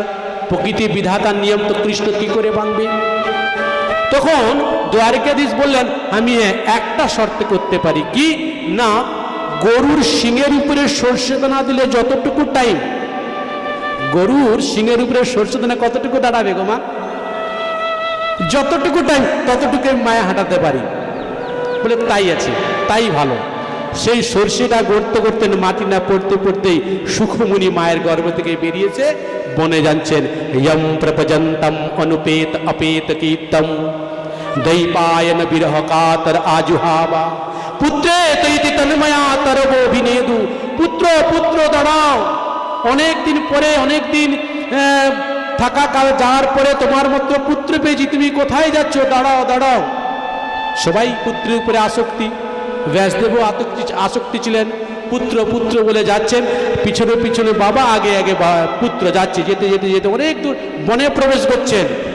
তখন তার হয়ে সর্বভূত হৃদয় মুনিমান অন্যতয়স্মি, সমস্ত যে ভূতগণ গাছপালাগণ তার হয়ে উত্তর দিচ্ছে, ব্যাসদেব কে কার পুত্র? কাকে তুমি পুত্র বলছো? আজকে তোমার পুত্র, আগের জন্মে ও তোমার বাপ ছিল, এটা কি তুমি জানো? কেউ কারো নয়। এটার উপরে বেশি আর ব্যাখ্যা করব না, শ্লোকেই যেতে পারছি না, আর ব্যাখ্যা কি করে হবে? তো ব্যাসদেব ভাগবতের আচার্যের বর্ণনা করলেন কে? সুখমুনি। কি ইয়ম পপজন্তম অনুপেত অপেত কীর্তম দৈপায়ন বিরহ কাতর আজুহাবা পুত্রেত ইতি তন্মায়া তরবো অভিনেদু স্তম সর্বভূত হৃদয় মুনিমানত অস্মি। इस प्रकार सुखदेवेर वर्णना करे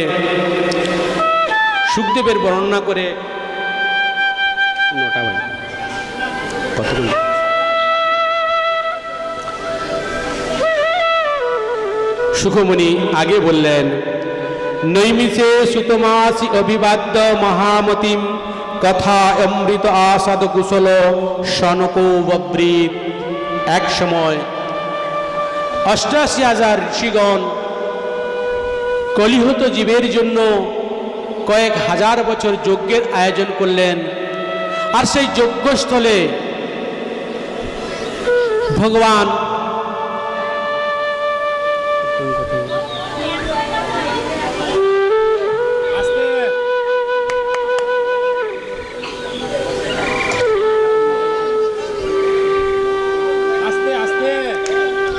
हरे कृष्णा कृष्ण कृष्ण हरे हरे, हरे राम राम राम हरे हरे।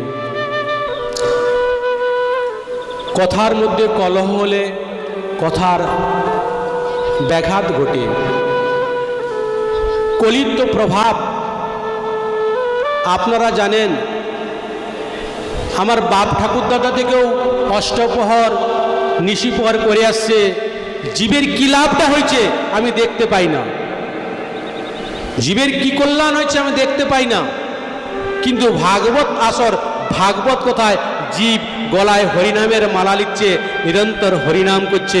তাই শ্রীমদ্ ভাগবত কথা শ্রবণ করার সময়, কীর্তন করার সময় একটু শান্ত থাকতে হয়।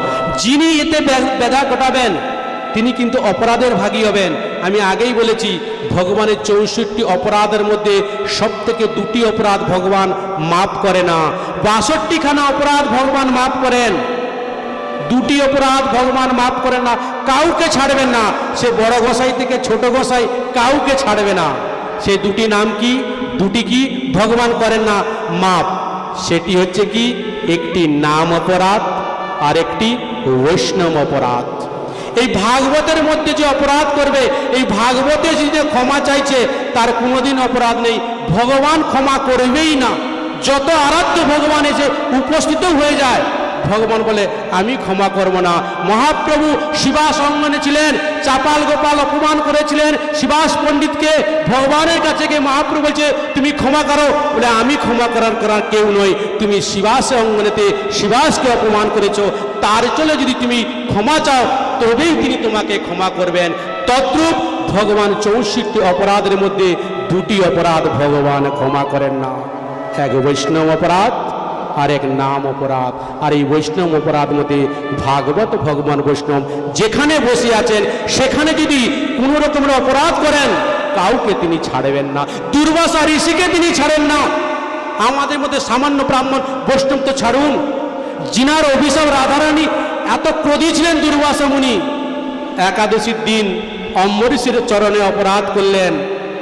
আর সেই অম্বরীশের অপরাধে চরণা করে 1000 বছর ঘুরতে ঘুরতে সেই অম্বরীশের সুদর্শনের কাছে গেলেন, ব্রহ্মার কাছে গেলেন, মহেশের কাছে গেলেন, বিষ্ণুর কাছে গেলেন যে আমাকে বাঁচাও। বাঁচাবার কোনো উপায় নেই, একমাত্র যার চরণে তুমি অপরাধ করেছো তার কাছে তুমি মিনতি হয়ে ক্ষমা প্রার্থনা হও। দুর্বাসা ঋষি চার ধারে করতে খুঁজতে খুঁজে লাস্টে এসে সেই অম্বরীশ বৈষ্ণব চরণে এসে বলেন আমায় ক্ষমা করো, তারপর ক্ষমা করেছেন। তো ভক্তগণ, আমি প্রথমেই বলেছি ভাগবত একটু কেন লোকের অপরাধ হবে, তার থেকে আমি আর 10 মিনিটের মধ্যে ভাগবত আমি বিশ্রাম দিব। আমার দ্বারা কারো অপরাধ হোক এটাও আমি চাই না, আমি আর 10 মিনিট বলেই, কারণ আমি যে ট্রফিটা নিয়েছিলাম এখনো ভাগবতের মাহাত্ম্য তো যেতেই পারি না। একটা শ্লোকের মধ্যে 2টা শ্লোক পার করলাম, 6টি অধ্যায় আছে ভাগবতের মাহাত্ম্য, কতক্ষণ আপনাদেরকে শোনাবো। 6টি একটি পেজের 2টো শ্লোক যাচ্ছি, এরকম করে 68টা পেজ আছে। তো আজকে কি হবে, তবু সংক্ষেপে বলার চেষ্টা করছিলাম 2 ঘন্টায়। কেন শোনার দরকার নেই, আমাদের যেটা দরকার, আমাদের কি করা কর্তব্য সেটা জানলেই আমাদের লাভ। এক সময় 88 ঋষিগণ জীবের কল্যাণের জন্য উপস্থিত হলেন। কিভাবে জীবের কল্যাণ হয়, হেন সময় সুতমুনি উপস্থিত হলেন। সুতমুনিকে দেখেই এত যজ্ঞের আয়োজন করেছিলেন, সব যজ্ঞতে ঘি জল ঢাললেন, এমন যজ্ঞ দরকার নেই, এমন পূজার দরকার নেই। কথা রস সারম, আপনি আমাদেরকে কথা শ্রবণ করান, কথার দ্বারা যে মঙ্গল হয়, জীবের পূজা অর্চনা দ্বারা এইসব মঙ্গল হয় না। সাক্ষাৎ 88,000 ঋষিগণ বললেন, কি বললেন? অজ্ঞান ধ্বংস বিধ্বংস কোটি সূর্য সমাপ্রভ সুখতাখ্যানি কথা সারম মম কর্ণ রসায়নম। আমার কর্ণে ভগবানের কথারূপী রসায়ন শ্রবণ করে। কেন শ্রবণ করবেন? তিনারা তো যজ্ঞ করেছিলেন, শুধু এখন কয়েক হাজার বছর যজ্ঞের জন্য সংকল্প করেছিলেন। আমাদের জন্য 24 অষ্টম পরের জন্য যজ্ঞ নয়, 1000 বছর যজ্ঞ করার জন্য সংকল্প করেছিলেন। যখন সুতমুনিকে আসতে দেখছেন, সব যজ্ঞকে সাইডে দিয়ে কথা শ্রবণ করার জন্য সব ঋষি একত্রিত হলেন। একত্রিত হয়ে তিনি প্রশ্ন করলেন, অজ্ঞান ধ্বন্ত বিধ্বংস কোটি সূর্য সমপ্রভ সুত এক্ষানি কথাসারম মম কর্ণ রসায়নম। আমার কারণে কি ভগবানের কথা শ্রবণ করাও। কেন? তোমার জ্ঞান না কোটি সূর্য সমান, কোটি সূর্য সমান তোমার অজ্ঞান রূপী তিমির ন্যায়কে ধ্বংস করার ক্ষমতা তোমার কোটি সূর্য সমপ্রভু। খুব জলের মতো নিয়ে যাবো এবারে, আর ব্যাখ্যা নেই, শুধু আধা ঘন্টায় শেষ। এইভাবে বললেন, হে সুতমুনি, আপনি বলুন ব্রাহ্মণ বৈষ্ণব কিভাবে জ্ঞান বৈরাগ্যকে অর্জন করেন। আপনি এই সার কথা শ্রবণ করুন, যা শ্রবণ করলে জীবের পরম মঙ্গল হয়, জীবের পরম মঙ্গল হয়, সেই কথা আপনি স্মরণ করুন। কারণ চিন্তামণির লোক সুখম সুদূরম স্বর্গ সম্পদম প্রেচ্ছতি গুরুপীতম বৈকুণ্ঠ প্রিয় দর্শনম। হে সুতমুনি, আপনার উপর গুরুদেবের অশেষ কৃপা, আপনার উপর গুরুদেবের অশেষ কৃপা। চিন্তার মণি লোক সুখম, যে চিন্তামণির কাছে গেলে কি হয় না লোক সুখ পাওয়া যায়। এই লোকের যে সুখ চিন্তামণির দ্বারায়, চিন্তামণির কাছে গেলে এই লোক সুখ পাওয়া যায়। সুদূরম স্বর্গ সম্পদম, এবং কল্পবৃক্ষের কাছে গেলে স্বর্গ সুখ পাওয়া যায়। হে সুতমুনি, তোমাকে যদি আমি প্রসন্ন করি, গুরুদেবকে যদি কেউ প্রসন্ন হয়, গুরুদেব প্রসন্ন করলে কি হয় না বৈকুণ্ঠ যোগ দুর্লভম, বৈকুণ্ঠদের যোগী দুর্লভ, বৈকুণ্ঠদের যোগী দুর্লভ, সেই দুর্লভ বস্তু পাওয়া যায় কিসের দ্বারায়? যদি গুরুদেব সন্তুষ্ট হয়। গুরুপ্রীত প্রয়চ্ছতি গুরুপ্রীত বৈকুণ্ঠ যোগী দুর্লভম, যে যোগীরা দুর্লভ বস্তু বৈকুণ্ঠ পাওয়া যায় সামান্য গুরু সেবার দ্বারায়। দেখুন গুরু কি বস্তু, আপনাদের যাদের গুরু আছে সে গুরু সেবা করলেই শাস্ত্র ভাগবত বলেছেন প্রয়চ্ছতি গুরুপ্রীতম বৈকুণ্ঠ যোগী দুর্লভম, যে যোগীদের দুর্লভ বস্তু বৈকুণ্ঠ পায় সামান্য যদি কেউ জীব গুরু সেবা করে সেই যোগী দুর্লভ বস্তু অনায়াসে হয়ে যায়। আসুন আমরা সেই গুরুদেবের সামান্য রূপে কীর্তন করে গুরুদেবকে আমরা সম্মান জানিয়ে আজকে এখানেই বিশ্রাম দেব, তাই তো? বেশি অসুবিধা হয়ে যাচ্ছে লোকের, আপনারা যেটা বলবেন সেটাই করব। আসুন আমরা গুরুদেবের একটা কীর্তন করে আগে বাড়াবার চেষ্টা করি। गुरुर् ब्रह्मा गुरुर्विष्णु गुरुर्देवो महेश्वरा गुरुर्साक्षात् परं ब्रह्म तस्मै श्री गुरुवे नमः तस्मै श्री गुरुवे नमः तस्मै श्री गुरुवे नमः। गुरुदेव दया करके मुझको अपना लेना, गुरुदेव दया करके मुझको अपना लेना। मैं शरण पड़ा तेरी चरणों में जगा देना, मैं शरण पड़ा तेरी चरणों में जगा देना। गुरुदेव दया करके मुझको अपना लेना, गुरुदेव दया करके मुझको अपना लेना। करुणानिधि नाम तेरा करुणा दिखलाओ तुम, करुणा नाम तेरा करुणा दिखलाओ तो, सोए हुए भाग्यों को हे रात जगाओ तुम,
अपना लेना गुरुदेव दया करके मुझको अपना लेना। बोलो श्री राम गुरुदेव की जय। गुरुदेव भगवान की जय। हिताई गौरी सरकार की जय जय श्री राधे। সনকাদি ঋষিগণ বললেন, চিন্তামণির লুকম সুদ্রম স্বর্গ সম্পদম প্রয়চ্ছতি গুরুপীত বৈকুণ্ঠ যোগী দুর্লভম। গুরু যদি প্রীত হন তাহলে বৈকুণ্ঠেরও বৈকুণ্ঠর যে ঋষিদের যে আরাধ্য বা বৈকুণ্ঠ তিনি অনায়াসে পেতে পারেন যদি কেউ গুরু সেবা একনিষ্ঠভাবে করেন।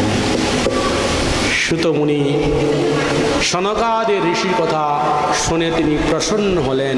প্রসন্ন হয়ে তিনি উত্তর দিচ্ছেন, প্রীতঃ সৌনক চিত্তে তিয়ত্তে বচামি বিচর্যজা সর্বসিদ্ধান্ত নিষ্পন্ন সংসার সার অভয়ম নাশম। হে সনকাদি ঋষিগণ, তোমাদেরকে আমি সংসারে যে অভয় নাশ করে সেই পরম গুচ্ছ কথা শ্রবণ করাবো।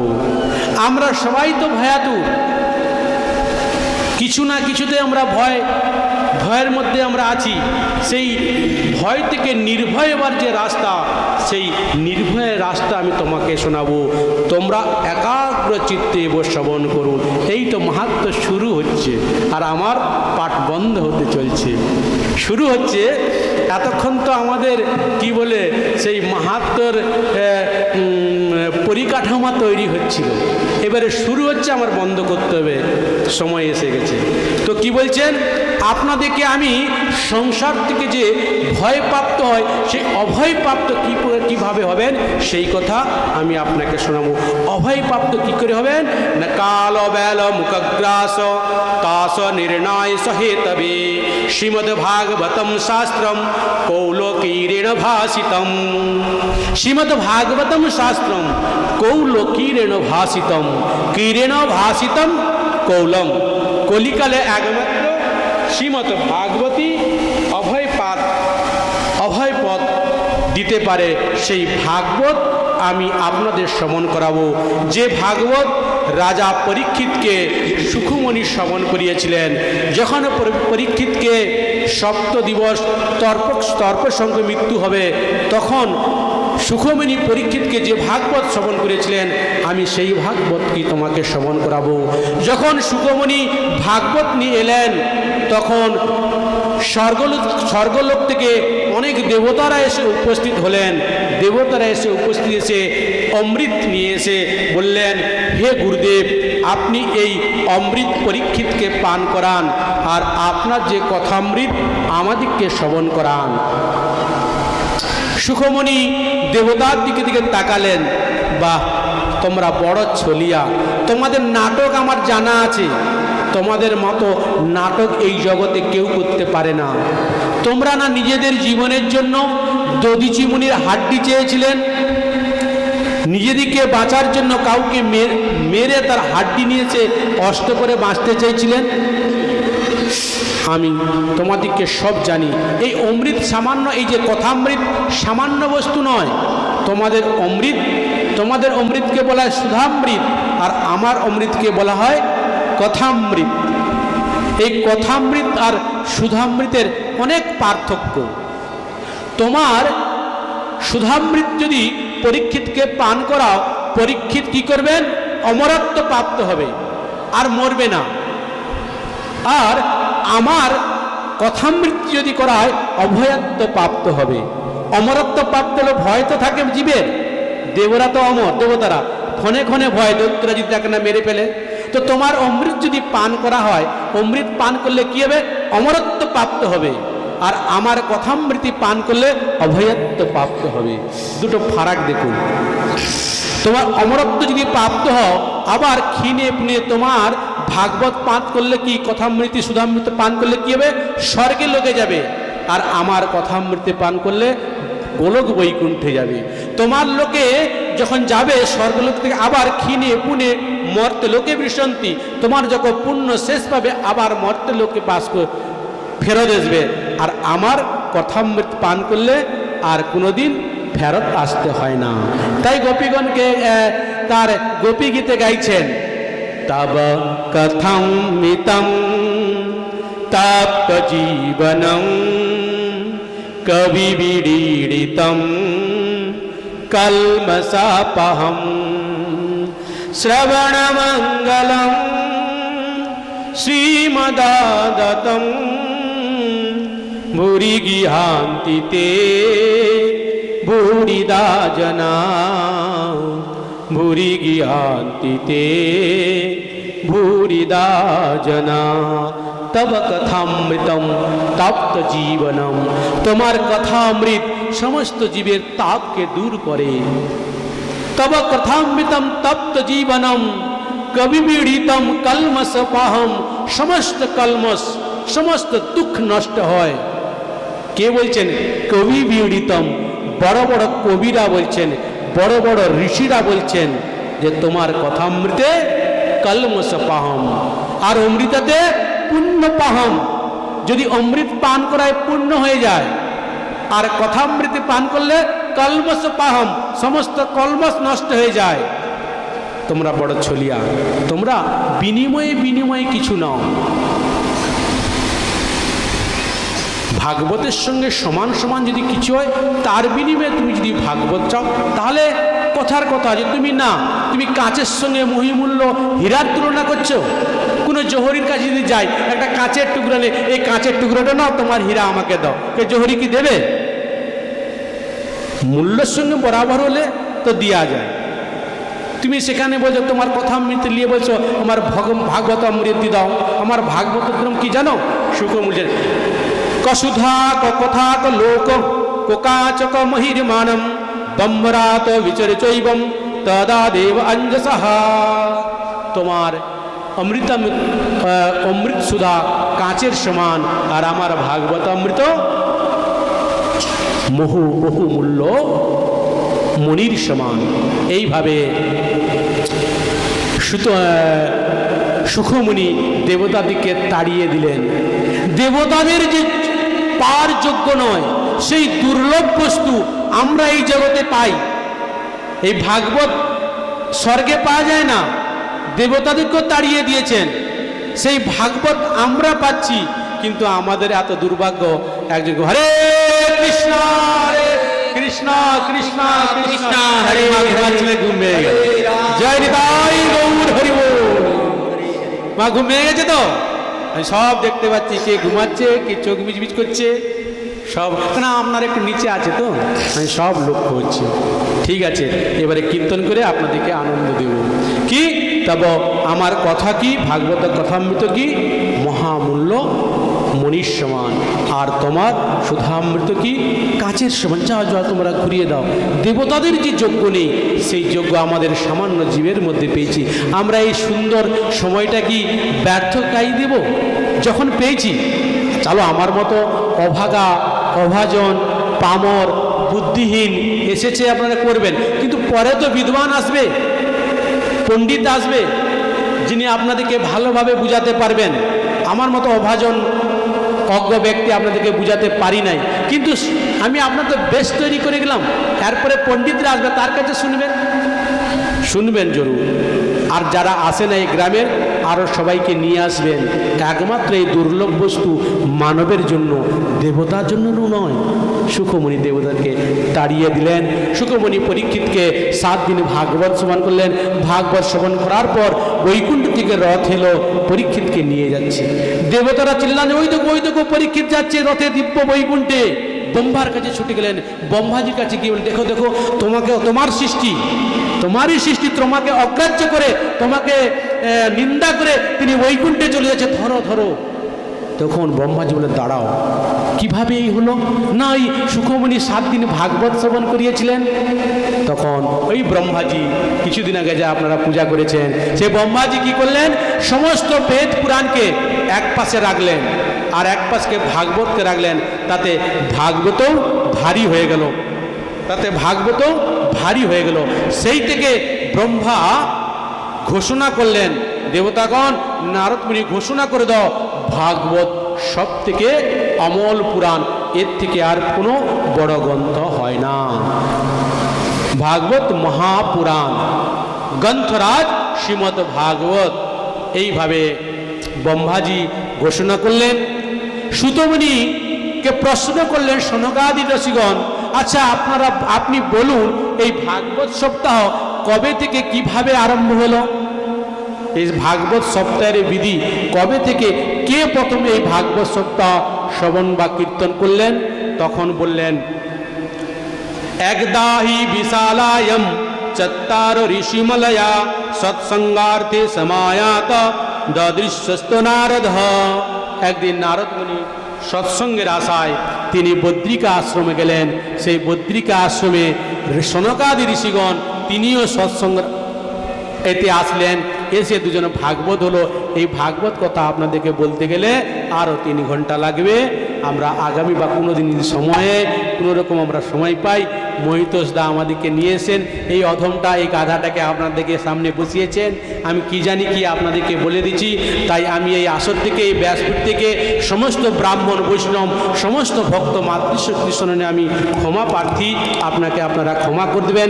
আমি যদি কিছু ভুল ত্রুটি করে থাকি, ভুল তো করেই আছি, তো আপনাদের কাছে আমি ক্ষমা প্রার্থী। এই বলে আমি শ্রীমদ্ ভাগবতে এইখানে আমি বিশ্রাম দিলাম। আসুন সবাই শ্রীমদ্ ভাগবত আরতি করে, সবাই ভাগবত আরতি করে আমরা আজকে এইখানে ভাগবত বিশ্রাম দিয়ে পরে হরিনাম সংকীর্তনের নাম সংকীর্তনের অধিবাস শুরু হবে, আপনারা শ্রবণ করবেন। এবং কিছু গীতাদান আছে, গীতাদানটা আরতির পরে হবে। ভাগবত আরতির পরে এখানে গীতা আছে, যে যে নিতে চান এসে গীতা নিয়ে যাবে। বলো ভক্তবৎসল ভগবান কি, গ্রন্থরাজ ভাগবত মহাপুরাণ কি, কৃষ্ণ দ্বৈপায়ন বেদব্যাস কি, সুখদেব মহামুনি কি, পরীক্ষিত মহারাজ কি, সমস্ত ঋষিবর্গ কি, উপস্থিত সমস্ত গৌর ভক্তবৃন্দ কি, আপন আপন গুরু গোবিন্দ কি, পিতা মাতা কি, জয় জয় শ্রী রাধে শ্যাম। জয় নিতাই।